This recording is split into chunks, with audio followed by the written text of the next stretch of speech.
The Pan-African Parliament sitting in Midrand is today expected to elect new leadership after a strong tongue lashing from the African Union Commission chairperson Moussa Faki Mahamat. Last year, the Parliament couldn't elect new leadership after the proceedings descended into chaos when MPs differed on the principle of rotation in the 5 regions. Khayelihle Khumalo has been covering this story for us and he joins us once again. Kaya, you're now inside the chambers. Any activity? What time do the MPs start to move in?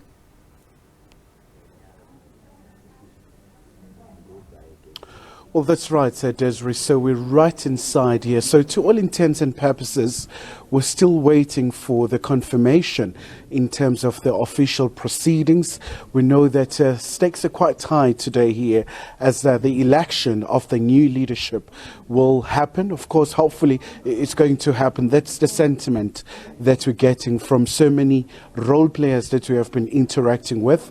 But also something that is quite important at this point in time is that we do get an understanding that now the Southern African bloc unanimously agreed that Chief Fortune Charumbira should be the bloc's candidate. But also there's a bit of a complication here.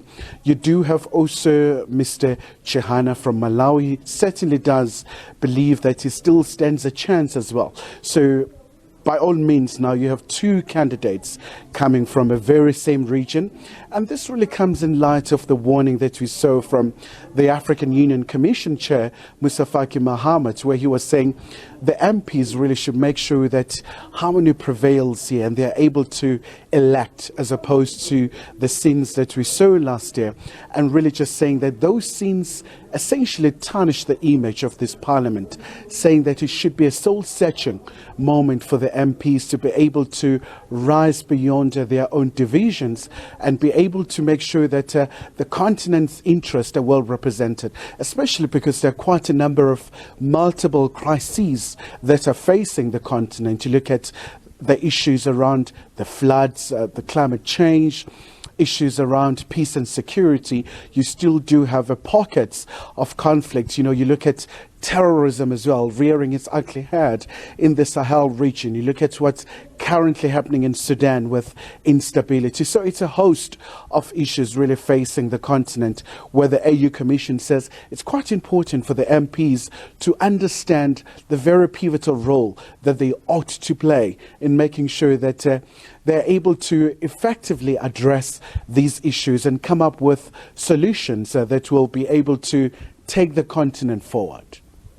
Kaya, if the Southern African region is agreeing on Mr. Charumbira, what conversation is being held about Mr. Chihana? Is it only his country that's supporting him?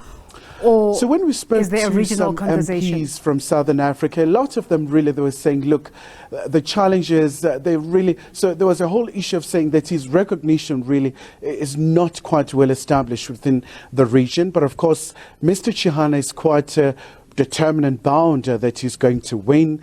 He talks about his own credentials. He talks about the fact that he is the economist. And he talks about Malawi, that for the longest time it's been overlooked and sidelined.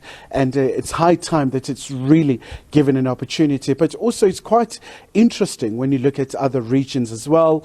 You look at the likes of Mr. Aboj from South Sudan as well. He talks about East Africa. He talks about transforming this parliament. But something of concern for this institution is around the protocol to make sure that the issue of rotation is really legalized, because at this point in time it's really an appeal, because so many the member states, really quite a lot of them, have not ratified the protocol that is really making the issue of rotation to be official. But albeit now the issue of the AU Commission is saying it's quite important to make sure that the regions are well represented.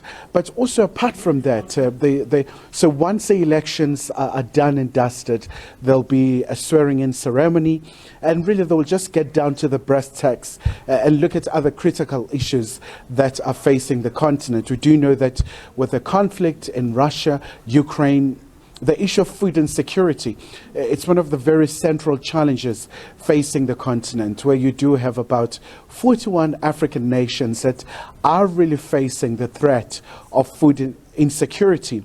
And we do know that one of the very important themes for the African Union this year is around nutrition, food security, especially because this is a continent where there's quite a significant arable land. So agriculture really should be a very important sector in terms of addressing that challenge.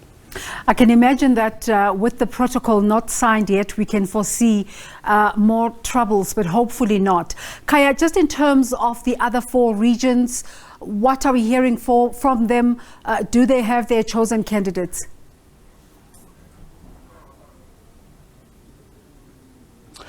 Well, also, you know, when you look at just North Africa, so that's another region really that hasn't been represented by virtue of having its own candidates as the president. So there hasn't been really much being said by that region, but we do understand that at this particular point in time, they are supporting Charumbira. In as far as West Africa is concerned, not much has really been coming out other than the fact that they've had an opportunity. In fact, the previous president of this institution was from Cameroon, so they really do understand that, well, not this particular point, it should really just be given to others.